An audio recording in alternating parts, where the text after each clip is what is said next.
So we'll get started. This is session 17, and we are in chapter 13. We'll pick up the pace a little bit as we get through the next couple of chapters, but there's a lot of key details in this stuff, but some of the sections will go faster. But this particular, I decided individual chapter this week because I was going to do 13, 14, and 15. I'm like, that's too ambitious. I can't do that. Okay.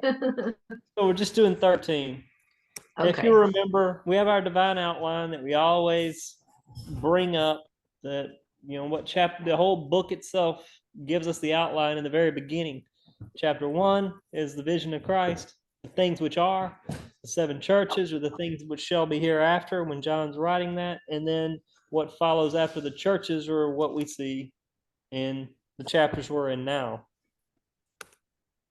Also, this verse, meditata, after this, we see this at the beginning of Revelation 4:1, and again, the word hereafter that we see, I don't have it highlighted here, I should have, but that word hereafter is the exact same Greek word. So he's like got this bookmark between both of these, and this is when John's most likely taken up to heaven. He said that he was told, "Come up hither, and I will show you things which will be hereafter."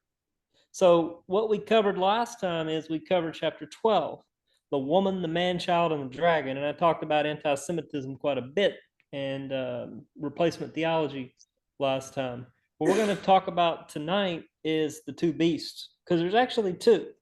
Some people just talk about the Antichrist. Well, we'll address that because it's not the only player in all of this. There's actually two players. We'll see them in a minute.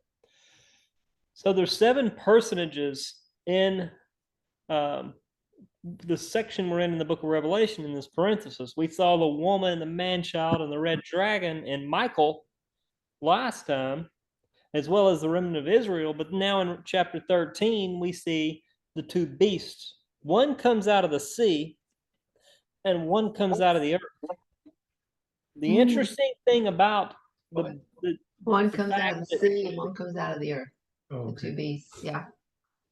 The thing that's interesting about it is that John saw it this way when he saw the vision.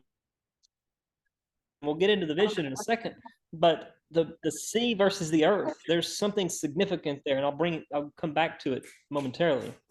But as I also mentioned previously, we talked about the woman and the man-child.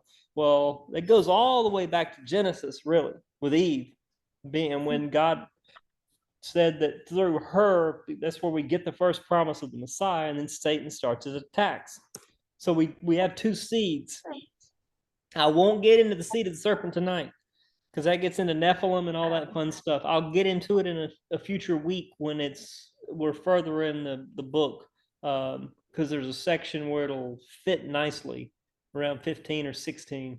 But we have a satanic trinity. We have the red dragon, Satan, that we saw in chapter 12, the coming world leader, but we also have the false prophet. We're going to see both of these in this chapter, and together they form a satanic trinity. And you can imagine that Satan likes to copycat God any kind of time he can, so he's doing it here. Okay. I can't. Can y'all? Let's see. Actually, one second. Well, he must think quite highly of God to copy him. Do what? He must think quite highly of God to copy him. Yeah, he must.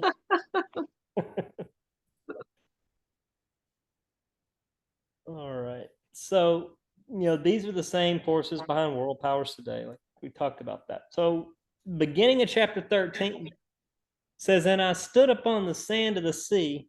I'm going to mute the microphone since we're recording too.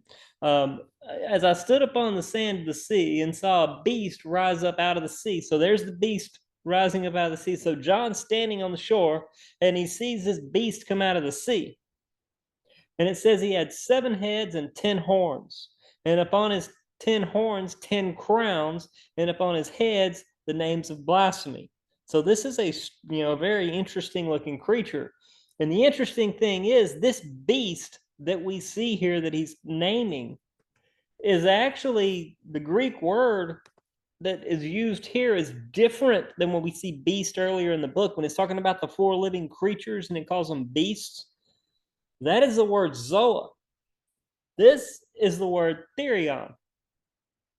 So when we contrast the two, a therion is a beast of prey, and a zoa is more like a normal kind of animal. This is a pretty dreadful looking creature.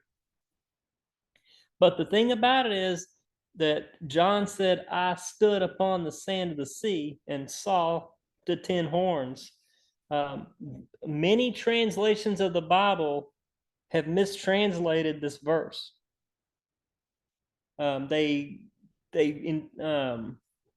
It's the word I is the correct word. It's John that saw this, but you'll see some translations that kind of get that all complicated. It says he comes out of the sea. Well, why is that significant? Well, if you look at the Old Testament and understand all the idioms and symbolisms, the Gentile powers always come out of the ocean or out of the sea. So this tells us that this beast that we're looking at here is probably a Gentile. And we'll see more about this as we go, but it's most likely he's a Gentile. We'll continue here. And the beast which I saw was like that unto a leopard, and his feet were like that of a bear, and his mouth was of a lion. Now, I'm not going to go back to Daniel chapter 7 right now, but in Daniel chapter 7, verse 3 through 8, Daniel talks about a lion, a bear, and a leopard that represent these world powers. We'll talk about them in a little bit because I got a couple of slides on it. But the interesting thing in Daniel, if you go look at those in chapter 7, the order is reversed as it is right here. And, some people say, well, it's just because, John just wrote it a different way. I don't think so. I think if you look, Daniel's seeing it in his future, looking forward. John's looking back at these beasts that are like unto these others. These are beasts that are from Revelation 7 that represent those world empires like Babylon and Medo-Persia. So Daniel's looking forward, John's looking back. So again, the Holy Spirit puts his fingerprint on it and just reverses the order.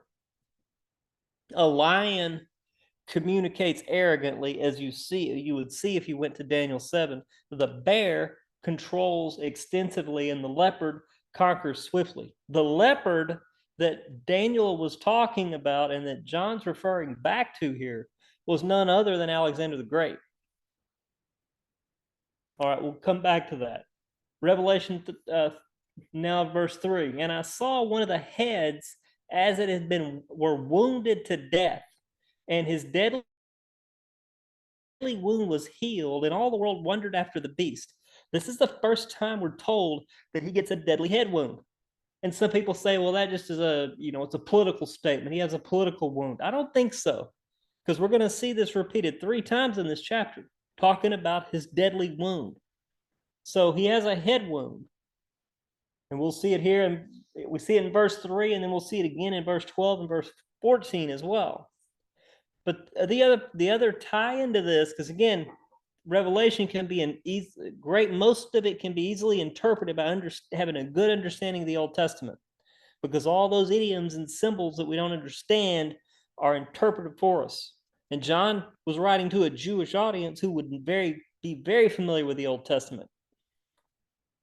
So his head wound is identified.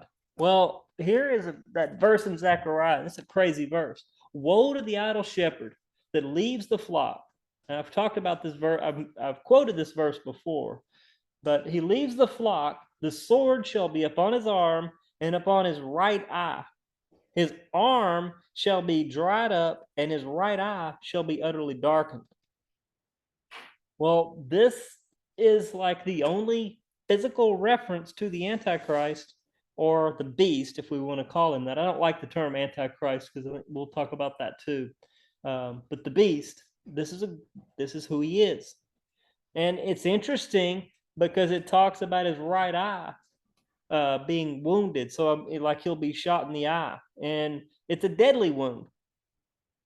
But it seems to be that people identify with him, and after this, with the mark that they take, which we'll come to.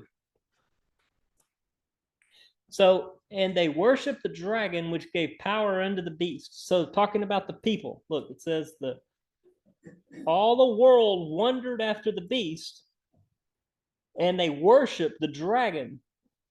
This is Satan worship, pure and simple. We're talking about Satan worship here.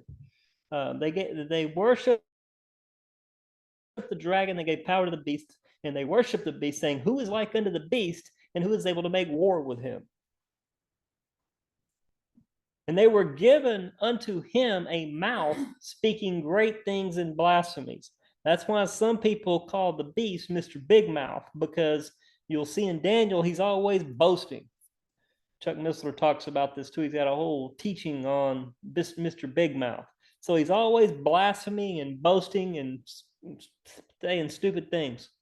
So he'll speak great things and blasphemies, and power was given to him to continue. Oh, look at this.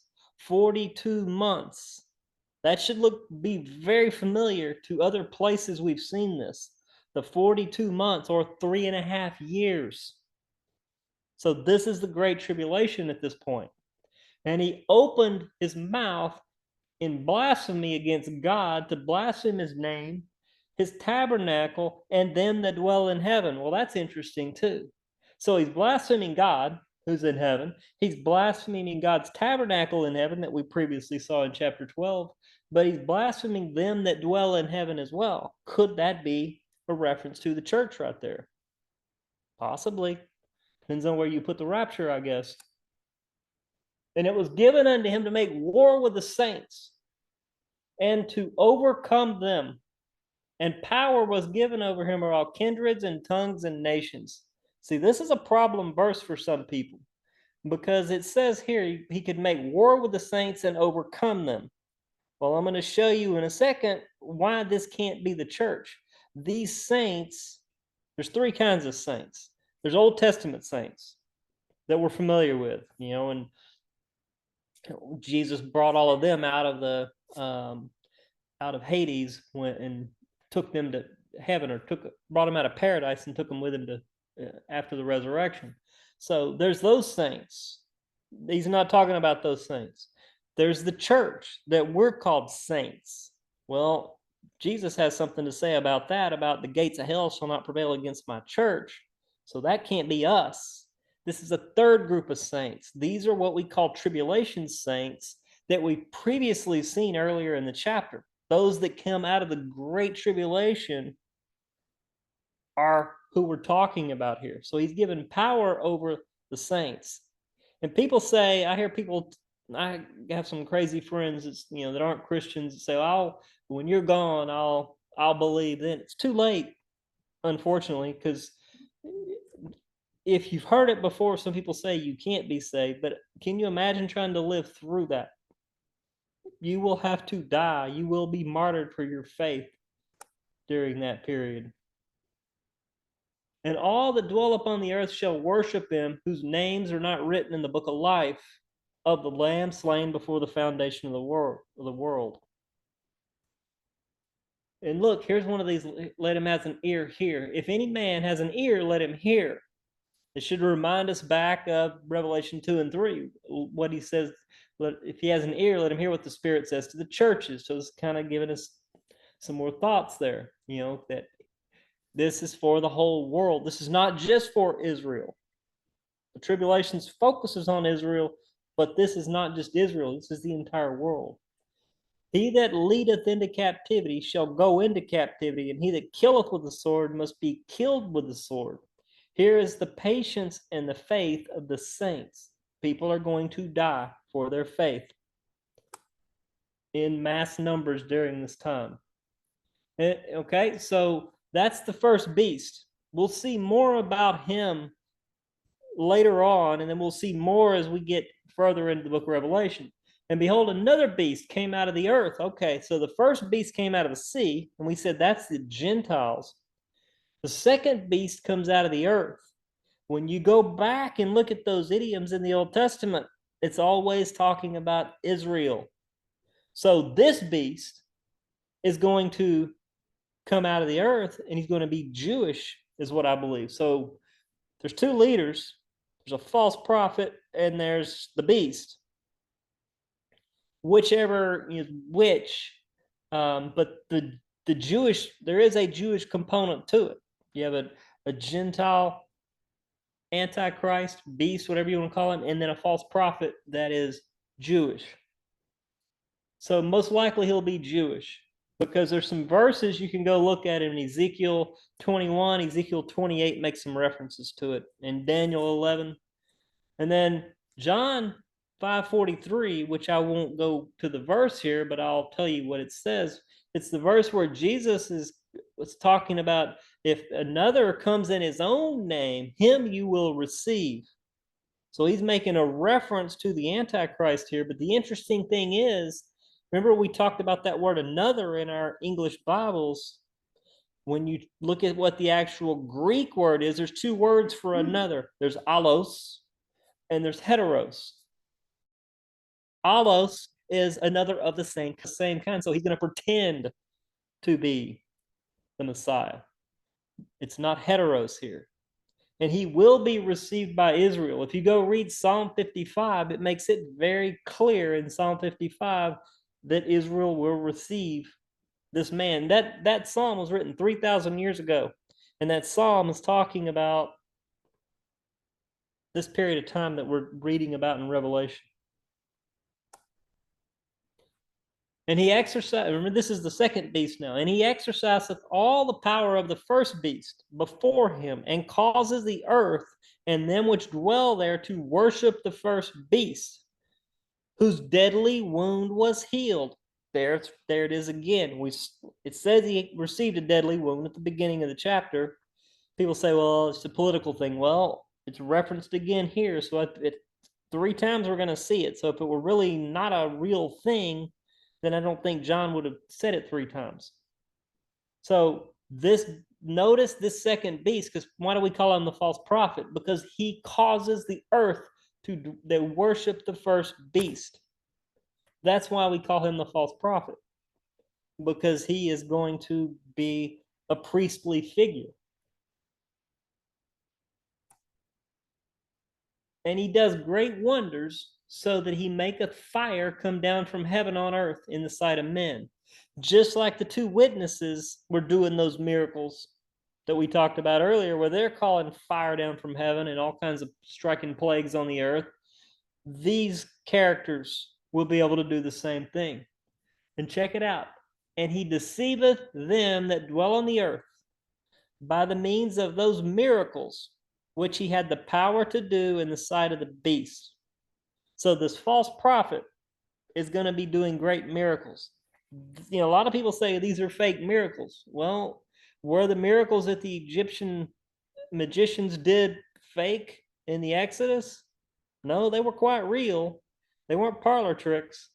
They reached a point where they couldn't copy God anymore as the judgments ramped up. And so I think, the same kind of thing going on here, but maybe he will be able to do crazy things. Can you imagine a world leader coming on the stage and raising people from the dead and doing these great miracles? How many people are going to be deceived when they see something like that? So he has the power to do these miracles in the sight of the beast. Who gives him his power? Doesn't say. Ultimately it's God, because he can't do anything God doesn't let him do. So it says he has the power to do all in the sight of the beast, saying to them that dwell on the earth. Now we're talking about earth dwellers here. Notice he uses these terms. He'll say earth dweller, those who dwell on the earth, these kind of terms. He's talking about the people living during this time. He never refers to his church this way. That they should make an image to the beast. Well, look here again, which had the wound by the sword and did live. So again, 3 times, John tells us this is a real fatal wound that the beast received. So they make this image of the beast. And the interesting thing about this image, we don't have any clue what it is. Whatever it is, it has some interesting capabilities, as we'll see here. And he had the power to give life unto the image of the beast. Now, I don't know if that's what it'll be or not, but with the technology and the way that it's gone, you use things like Chat GPT and those things, and no telling what kind of stuff they'll have during this time. But it's something.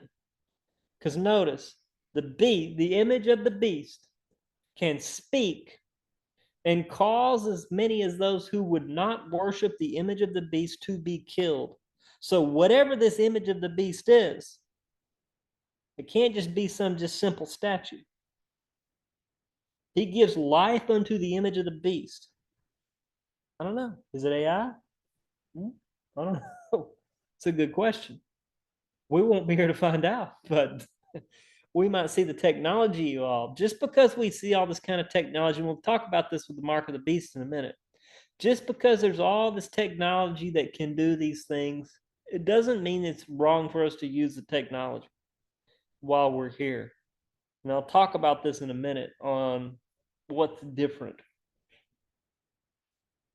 So those that did not worship the image of the beast should be killed. Again, God's killing people with plagues, but now the Antichrist and the false prophet are also killing people with the sword. And he causeth all, both small and great, rich and poor, free and bond, to receive a mark in their right hand or their foreheads. Again, I think it goes back to that Zechariah passage where his right eye has been darkened and his arm is withered. So I think it's an allegiance thing. Because the word mark there is the word you see there, charagma, or however you say it. That word means brand or seal. And notice what it says, that no man might buy or sell unless he has the mark or the name of the beast or the number of his name. And if you look, the word mark, they were using the Greek word there, but if you go to the Old Testament, where the Hebrew equivalent word is used for mark, because you can again figure these things out, because if you take the Septuagint translation of the Old Testament that was done into Greek, 200 years before Christ, and you go look at the Septuagint for the word mark, it's the same word here that we're talking about in the Greek when they translated into Greek. And so these verses in Leviticus and Deuteronomy and Isaiah and Ezekiel and Exodus all talk about marks being prohibited. Now, some people say it's a tattoo or whatever. I don't know. I'm not going to get into that. I think that, like Paul says, all things are permissible, but they're not necessarily profitable. Let's leave it at that. But some people like to use some of these verses to condemn those things. But that's not the mark of the beast. Sorry, it's just not. We'll be very clear about what the mark of the beast is in a second. But it's something, and you have to have it to buy and sell.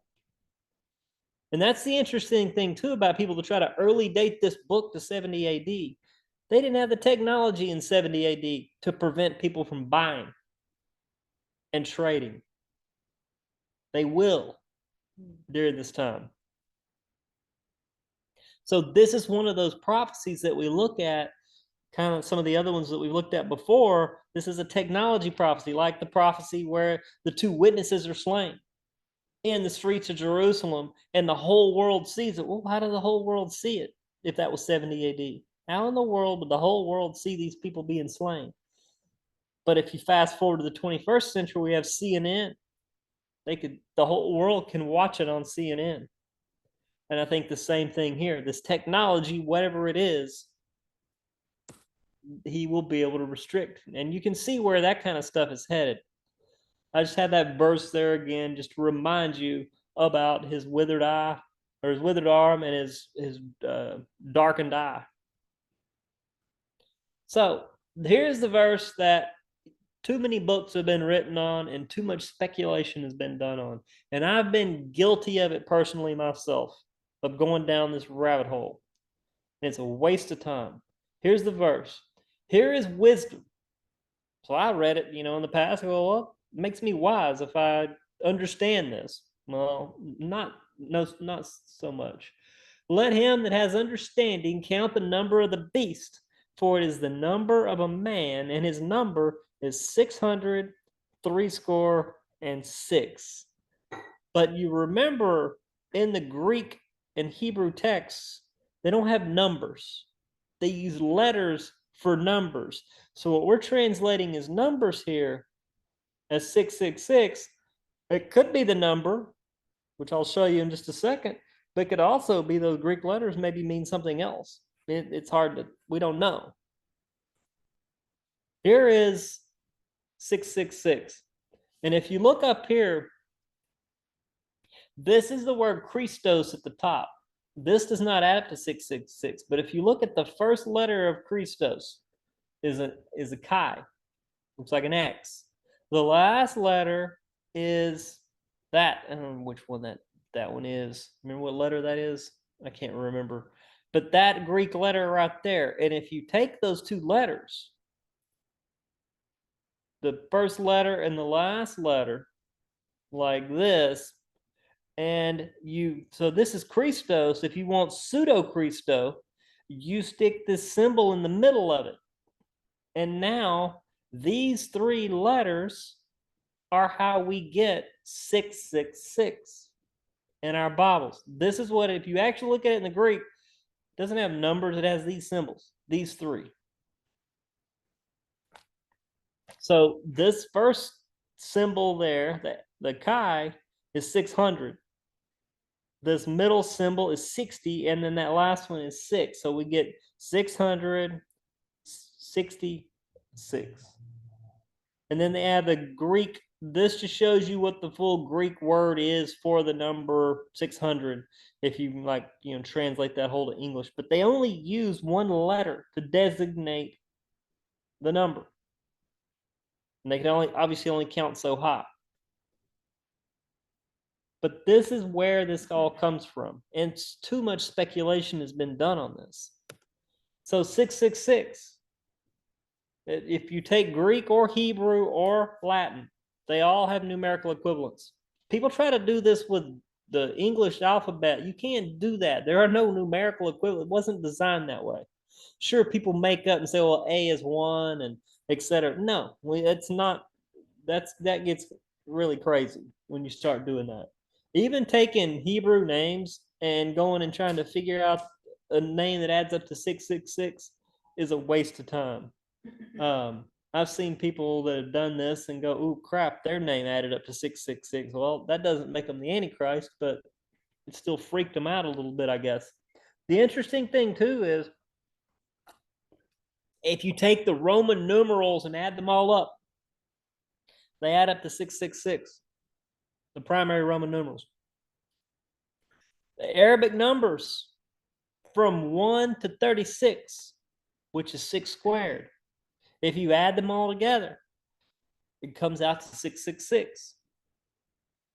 Now, here the other thing is too, we don't really know if the number is 666, 100% sure, because some manuscripts will read 616. So in the Greek, so we don't know if that was a translation typo or whatever when they did it. So we don't know. It's a mystery. The people that are alive during that time and going through the tribulation, I think it'll be very obvious for him, because John says, let him who has wisdom count it. So a Jewish audience that's looking at this and they're going through this time of hell on earth will be able to figure it out and know what's really going on here. Now, I won't get into all of this here, but there's different forms of what we call gematria. Gematria is where you take numbers, again, because Hebrew and Greek do this, in Latin, all three of them, letter and number equivalents. Every letter is the same as, there's a number representation. They didn't have numbers. So gematria was something that was created by some Jewish mystics to calculate, the number of values of the number of the letters in a word. But then there's all these different forms of it. and you can go crazy with it. You can take like the product of the word, all this, it's just too many combinations of all this. But you can go research this if you want to. You've got the names of them now, so if it's something that interests you, you can definitely go check that out. And then a few more here. Notice this last one down here. You take the sum of the values of the names of each letter that make up the words. Well, I mean, you can get all kinds of crazy stuff out of this. So this number and this system of, how do you control what people can buy and sell? Well, we know about RFIDs, we know about barcodes, and these things exist. And the funny thing is, years ago when barcodes came out, I will. I'll explain RFID in just a second, but I'll start with barcodes here on the bottom, because this is an actual barcode. And they don't translate these numbers on the ends, but a barcode, all of them, you can go look at it. It starts with a 6. The middle of it is a 6, and the end of it is a 6. So you can imagine when barcodes came out, how crazy people acted about this. Once they figured it, because they don't print those numbers. Notice they're not printed. We add those ourselves here with these 3 6s, because they knew people would freak out about it. No, it's not the mark of the beast. It's just what it is. If you really want to get into it, I won't go very far down this rabbit hole. It is a way to separate sections of digits on a code. It was something they came up with in the computer era, of being able to divide this up and have these checksums and these markers in place in the middle. I won't, like I said, I'm not going to get into the whole thing, but you can go research barcodes if you want to. It's not the mark of the beast. Same thing with RFIDs. RFID is a chip that it's like the size of well, they have different kinds, but you can be implanted with these. Our dog has an RFID implanted in them. The thing about an RFID that's interesting is an RFID doesn't need a power source. They've designed these things where they can use the energy in your body to make them be active. And the RFID can be used to track. So yes, I've seen people, they implant a RFID in their right hand. I haven't seen anybody in a forehead, but I guess you could. But it's just a little tiny, like the size of a grain of rice. And I've seen, videos of how they've tested this out, where you could use it for a system of commerce, where you'd have to scan your hand and to be able to buy. And if you probably have seen some of those old movies, like the Thief in the Night, and what are some of the other ones? What's one of the other ones? The Year of the Beast, and a couple of those really old, scare the heck out of you movies.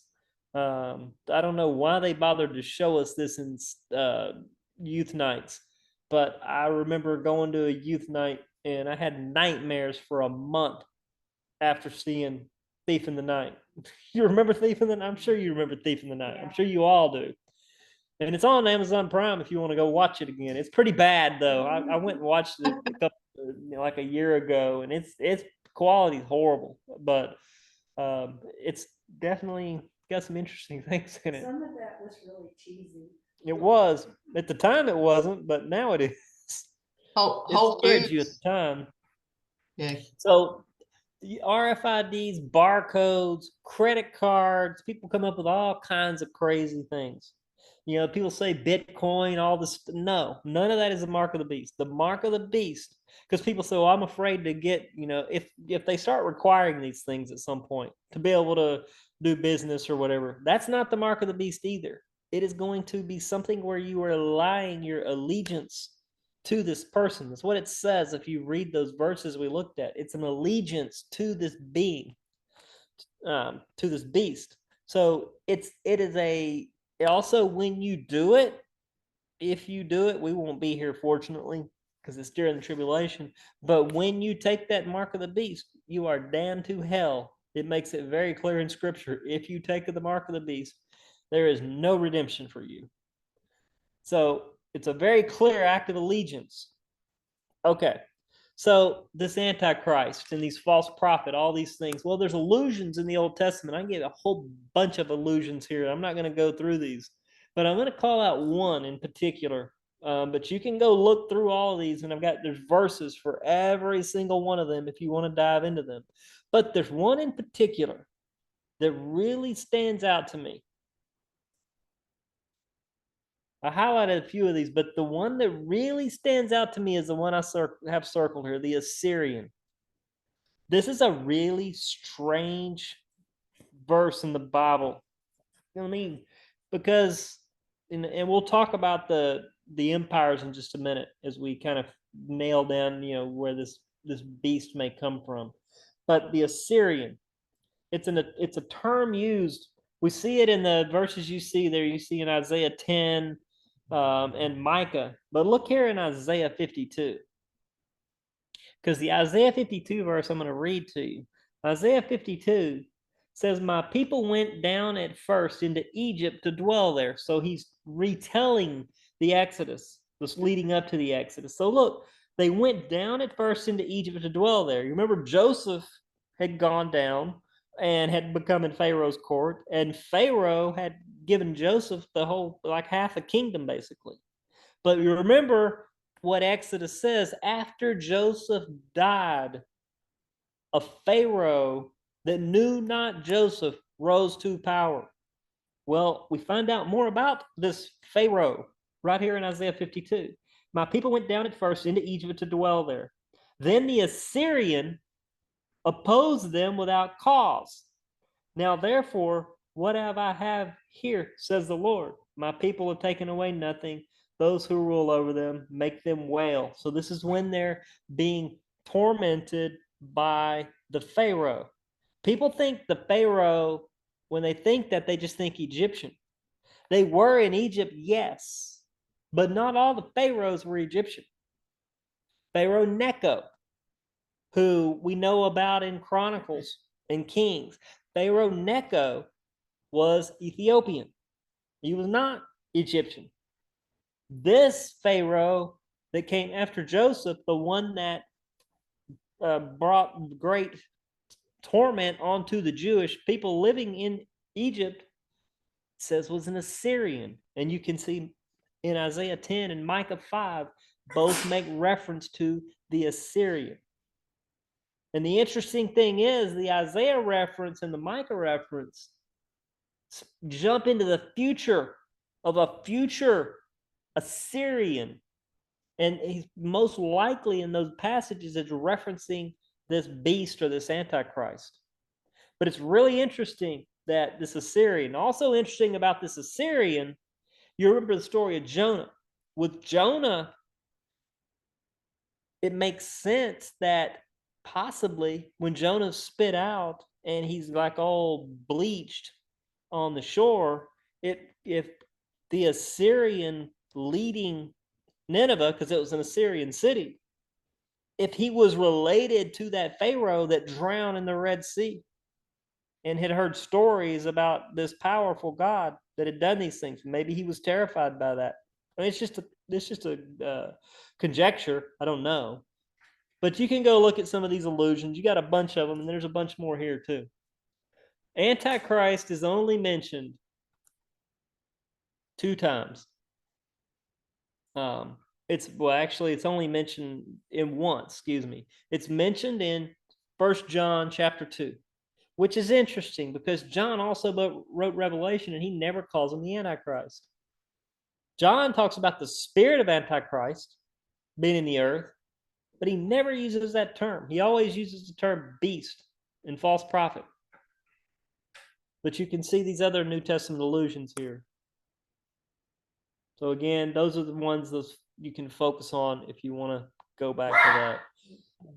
The other thing in the New Testament, some people say Judas would be reincarnated. They don't. That's a stretch.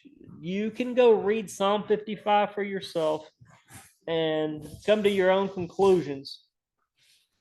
But it's possible because remember, Jesus did call Judas the son of perdition. And there's New Testament verses that called him the son of perdition. Well, that's the same term used of the beast, the son of perdition. So maybe but I don't prescribe to that camp personally. All right. So I want to take you back for just a minute, because this tribulation period is what we also call the 70th week of Daniel, the time of Jacob's trouble. It's got lots of names.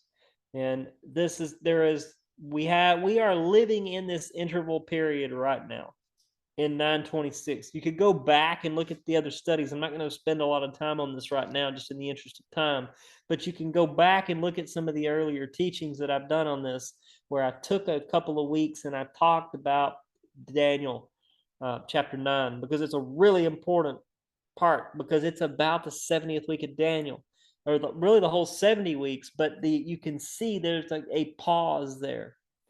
And so that interval period is a period that we're in right now. The 69 weeks of years is prophesied by Daniel. And if you do the calculation from March 14th, 445 BC, Artaxerxes Longimanus issued a decree. And this decree of Artaxerxes is actually, the scroll that it's on is actually in the British Museum today. So you can go see that in the British Museum. That's dedicated to this, that gives us an exact date of March 14th, 445 BC. I won't take the time to go do the whole calculation and go through the prophecies. Please go back and look at the earlier studies if you want to do that. But if you start at that date and you do the deal with the leap years and all of that, you land on April 632 AD, when Messiah is cut off. So April 632 AD brings us to that period when you expected them to know, because you did not know this, that day of your visitation. Now your eyes will be hidden from your eyes. God blinded the Jew. People say, well, Satan's got the Jews blinded. No, God himself has blinded the Jew. Go look it out. You'll see it. Other people are blinded by Satan, but the Jew never is. God blinded the Jew. At least most of them. There's a remnant, and there will be a larger remnant in the future. Okay, so this interval period. Daniel, the reason I bring it up again is because we're trying to nail down this Antichrist and who he is, and this false prophet. Well, Daniel 9:26 says, after 62 weeks, so after 69 weeks, and these are weeks of years that I talk about in the earlier study, the Messiah shall be cut off, but not for himself. But look at what it says right after this. And the people of the prince that shall come shall destroy the city and the sanctuary. Well, it tells us right here, the people of the prince that shall come. Okay, so who were the people? Let's see. Who was ruling Jerusalem at the time and during Jesus' ministry? Oh yeah, the Romans. So the people, the Romans of the prince that shall come, will destroy the city and the sanctuary.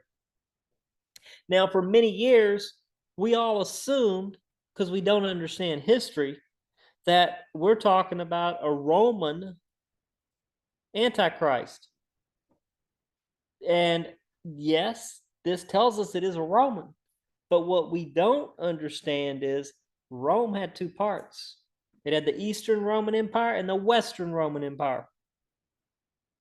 And the Assyrian, which I'll show you in a second, well, that's in the Western Roman Empire.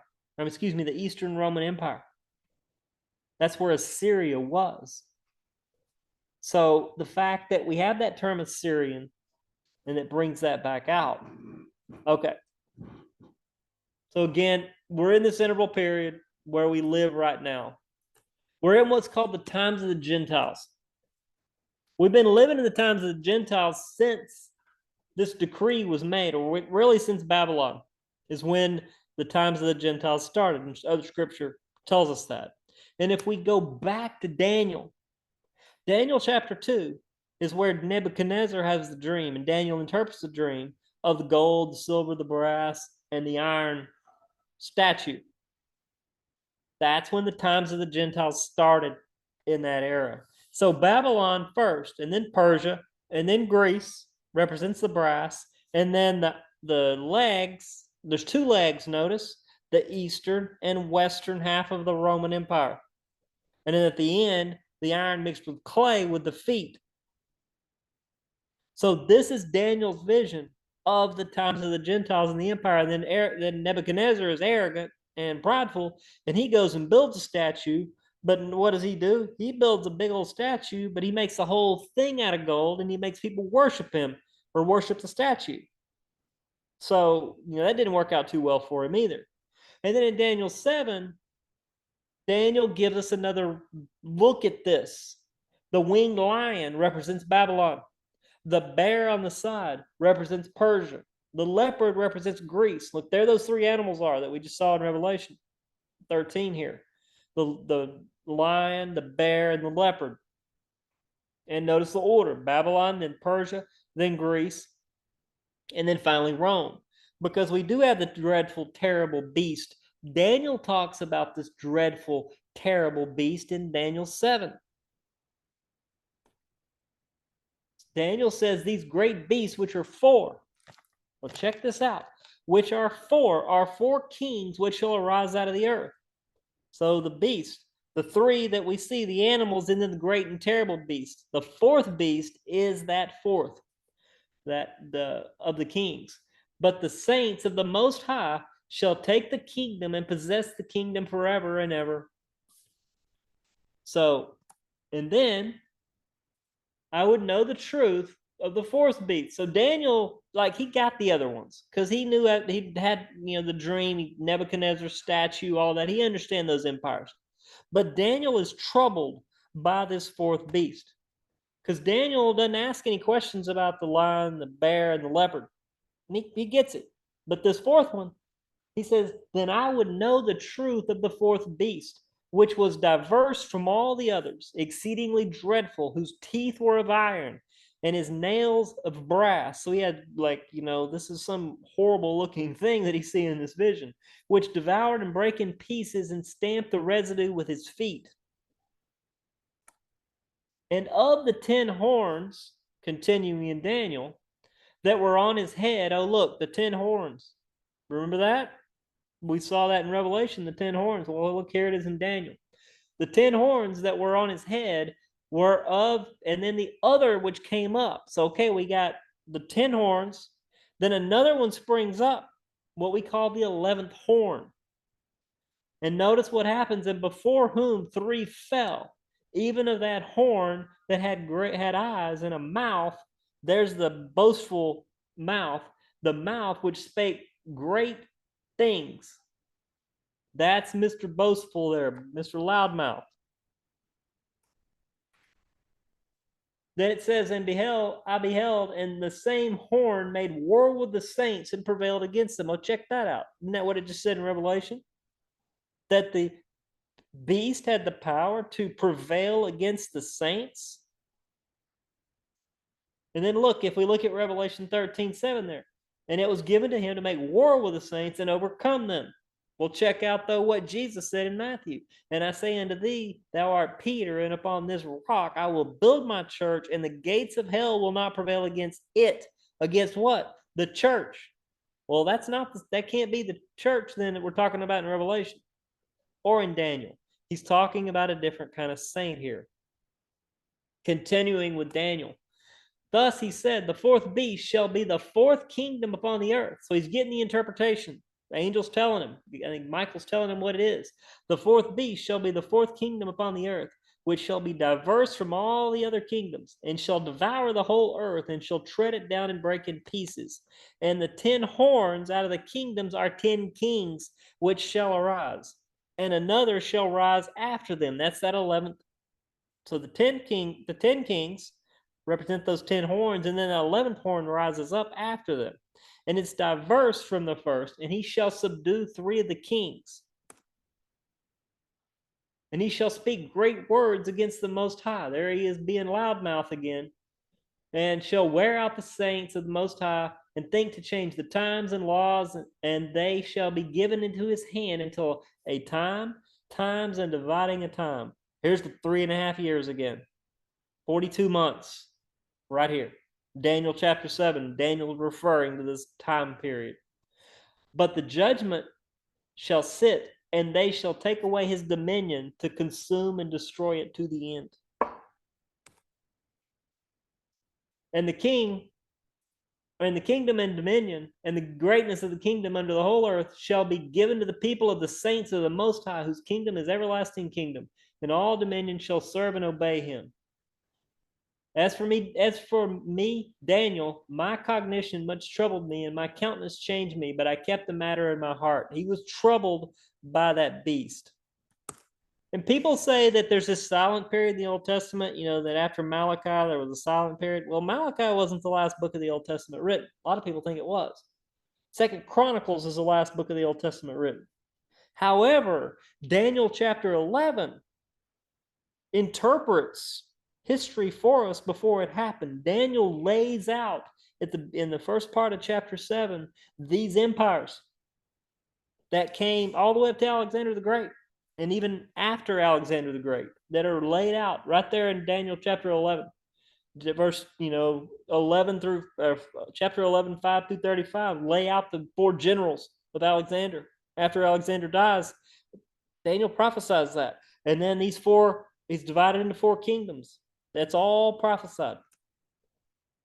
And again, you can go study the kings of the south versus the kings of the north in chapter 11. I'm not going to cover that right now.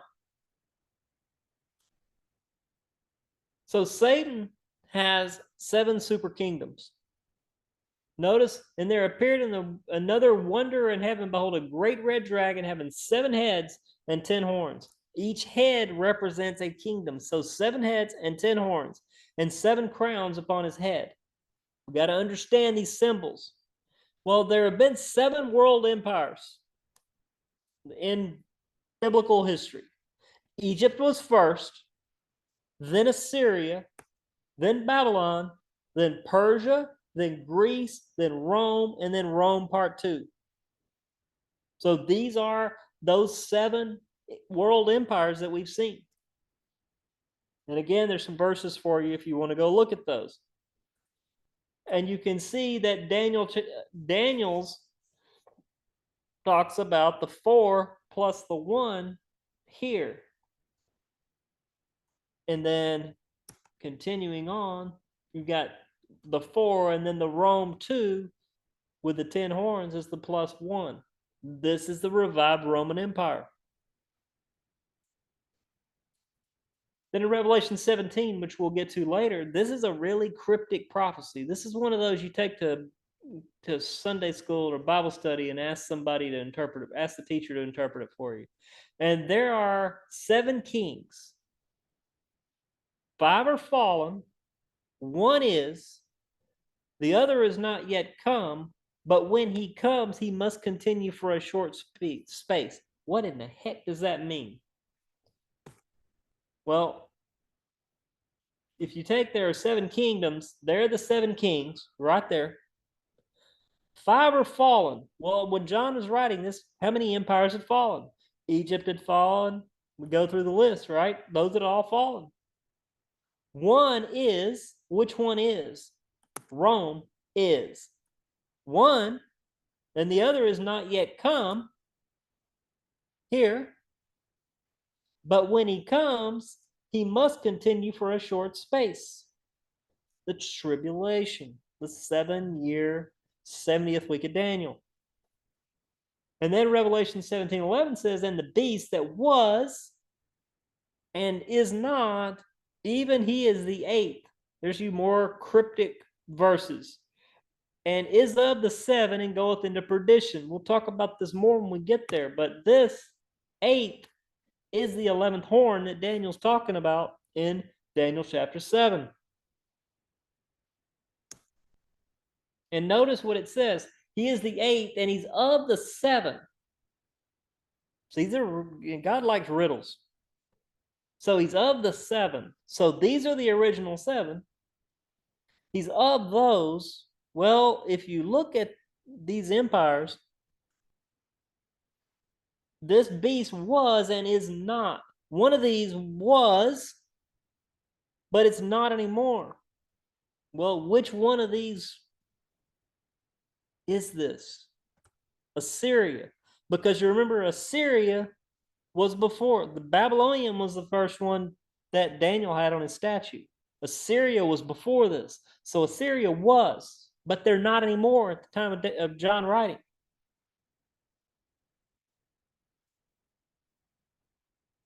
There's that Micah verse, and this man shall be the peace. There's where that stuff, part of that, him being a man of peace, comes from. And this man shall be the peace when the Assyrian comes into our land, and when he shall tread in our palaces, and we shall raise against him 7 shepherds and 8 principal men. And they shall lay waste against the land of Assyria with the sword, and the land of Nimrod, which is Babylon, and the entrances thereof, and they shall deliver us from the Assyrian when he comes into our land to tread our borders. So again, another reference to him. Well, as we wrap up here, modern times, we've seen the reemergence of these empires. They didn't exist. You start in 1906 with Iran, and you end in 1948 with Israel.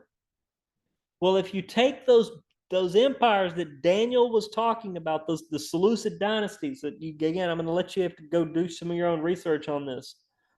These empires, like Afghanistan, was where Seleucus controlled. Egypt was Ptolemy.